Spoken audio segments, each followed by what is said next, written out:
নমস্কার বন্ধুরা, পল্লবী রান্নাঘরে সবাইকে স্বাগত।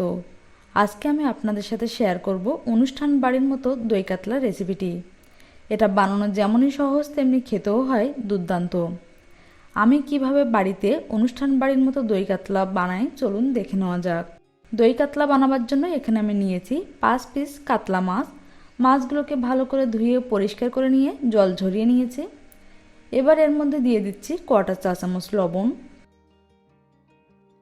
দিয়ে দিচ্ছি কোয়াটার চা চামচ হলুদের গুঁড়ো,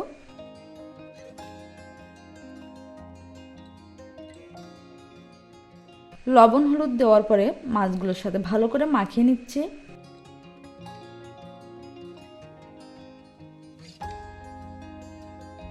তো এখানে লবণ হলুদ মাছের গায়ে খুব ভালো করে মাখিয়ে নিয়েছি।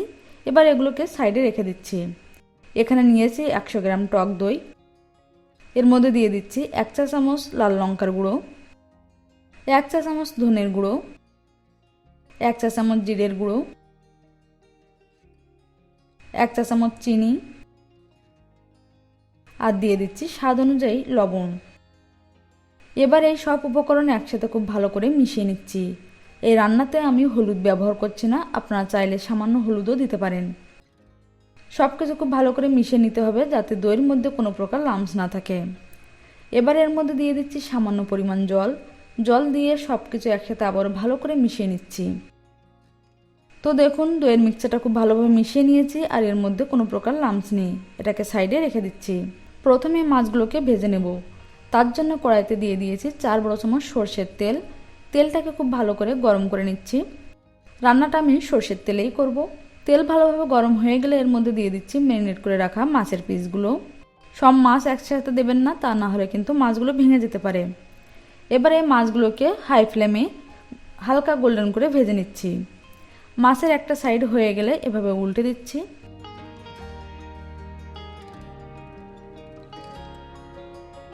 এবার মাছের অপর সাইডটাও ভেজে নিয়ে এভাবে উল্টে দিচ্ছি।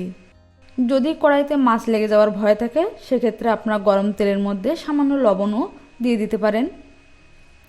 তো মাছগুলো খুব ভালো করে ভেজে নিয়েছি, হালকা হালকা গোল্ডেন কালার কিন্তু হয়ে গেছে। এবার মাছগুলোকে আমি তুলে নিচ্ছি আর এভাবে বাকি মাছের পিসগুলো ভেজে নেব। সব মাছ তুলে নিয়েছি। এই তেলের মধ্যে দিয়ে দিচ্ছি আধা চা চামচ গোটা জিরে, একটা ছোট দারচিনির টুকরো, 4টে ছোট এলাচ, 4টে লবঙ্গ। এবার এই গোটা মশলাগুলোকে কয়েক সেকেন্ডের মতো এভাবে ভেজে নিচ্ছি। গোটা মশলা ভালোভাবে ভাজা হয়ে গেলে এর মধ্যে দিয়ে দিচ্ছি একটা পেঁয়াজ বাটা। পেঁয়াজ বাটাটা দেওয়ার পরে সব কিছুর সাথে ভালো করে মিশিয়ে নিয়ে কয়েক সেকেন্ডের মতো ভেজে নিচ্ছি যাতে পেঁয়াজের কাঁচা গন্ধটা চলে যায়। তো কয়েক সেকেন্ড এখানে পেঁয়াজ বাটাটাকে ভেজে নিয়েছি। এর মধ্যে দিয়ে দিচ্ছি এবার 1 বড় চামচ আদা রসুন বাটা, দিয়ে দিচ্ছি 1 চা চামচ কাঁচা লঙ্কা বাটা। এবারে সব কিছুকে একসাথে ভালো করে মিশিয়ে নিচ্ছি আর এভাবে মিশিয়ে 2 মিনিটের মতো ভেজে নেব। আমার কাছে আগে থেকেই আদা রসুন কাঁচা লঙ্কা বাটা ছিল, এজন্য আমি আলাদা আলাদা দিয়েছি। আপনাদের কাছে যদি না থাকে সেক্ষেত্রে আপনারা পেঁয়াজ আদা রসুন কাঁচা লঙ্কা একসাথে বেটে দিতে পারেন। মশলাটা খুব ভালো করে কষানো হয়ে গেছে। এবার এর মধ্যে দিয়ে দিচ্ছি 2 বড় চামচ চারমগজ বাটা। 2 বড় চামচ চারমগজ আমি জল দিয়ে ভালো করে বেটে দিয়ে দিয়েছি। আপনাদের কাছে যদি চারমগজ না থাকে সেক্ষেত্রে আপনারা কাজু বাদাম বাটাও দিতে পারেন। সব কিছু একসাথে ভালো করে মিশিয়ে নিয়ে মশলাটাকে আবারও কষিয়ে নিচ্ছি। তো দেখুন মশলা কিন্তু খুব ভালোভাবে কষানো হয়ে গেছে, তেলও ছেড়ে দিয়েছে। এবার গ্যাসের ফ্লেমটাকে লো করে দিয়ে এর মধ্যে দিয়ে দিচ্ছি দইয়ের মিক্সচারটা, যেটা আগেই রেডি করে রেখেছি। দইয়ের মিক্সচার দেওয়ার আগে গ্যাসের ফ্লেমটাকে অবশ্যই লোতে রাখতে হবে, তা না হলে কিন্তু দই কেটে যেতে পারে। সব কিছু আবারও খুব ভালো করে মিশিয়ে নিচ্ছি আর এভাবে মিশিয়ে মশলাটাকে কষিয়ে নিতে হবে যতক্ষণ না মশলা থেকে তেল ছেড়ে দিচ্ছে। গ্যাসের ফ্লেমটাকে এ সময় লো টু মিডিয়াম করে দিয়ে মশলাটাকে কষিয়ে নিচ্ছি।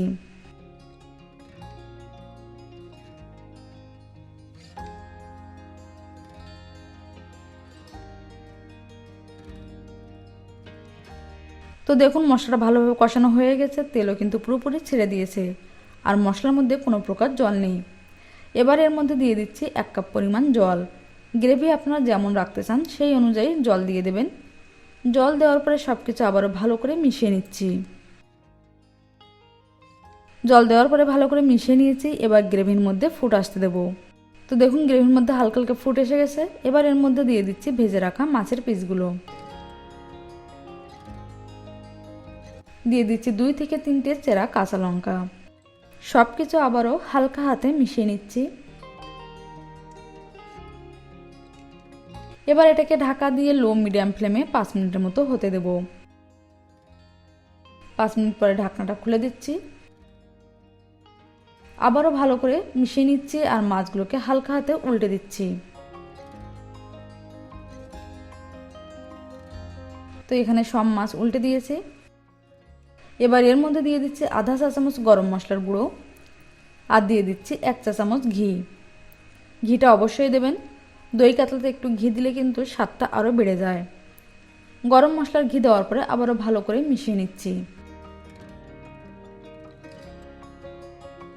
সব কিছু ভালোভাবে মিশিয়ে নিয়েছি আর এই সময় লবণটাকে চেক করে নেবেন ঠিক আছে কিনা। আবারও ঢাকা দিয়ে লো ফ্লেমে 2 মিনিটের মতো হতে দেব, যাতে গরম মশলা ঘি গ্রেভির সাথে ভালোভাবে মিশে যায়।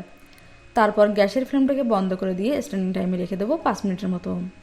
স্ট্যান্ডিং টাইমে 5 মিনিট রাখার পরে ঢাকনাটা খুলে দিচ্ছি আর দেখুন আমাদের দই কাতলা একেবারে রেডি হয়ে গেছে। গ্রেভিটা কিন্তু খুব বেশি পাতলাও হয়নি আবার খুব বেশি ঘন হয়নি। ঠান্ডা পুরোপুরি হয়ে যাওয়ার পরে গ্রেভিটা একটু ঘন হয়ে যাবে। এগুলোকে একটা সার্ভিং বলে নামিয়ে আপনাদের দেখিয়ে দিচ্ছি। তো অনুষ্ঠান বাড়ির মতো দই কাতলা আপনারা বাড়িতে এভাবেই তৈরি করুন আর গরম গরম ভাতের সাথে পরিবেশন করুন। আজকের এই রেসিপিটি আপনাদের কেমন লেগেছে কমেন্টস করে অবশ্যই জানাবেন। যদি ভালো লেগে থাকে লাইক করবেন, শেয়ার করবেন। আজ এ পর্যন্তই, আবার দেখা হবে নতুন কোনো রেসিপি নিয়ে। ততক্ষণ পর্যন্ত ভালো থাকবেন, সুস্থ থাকবেন। ধন্যবাদ।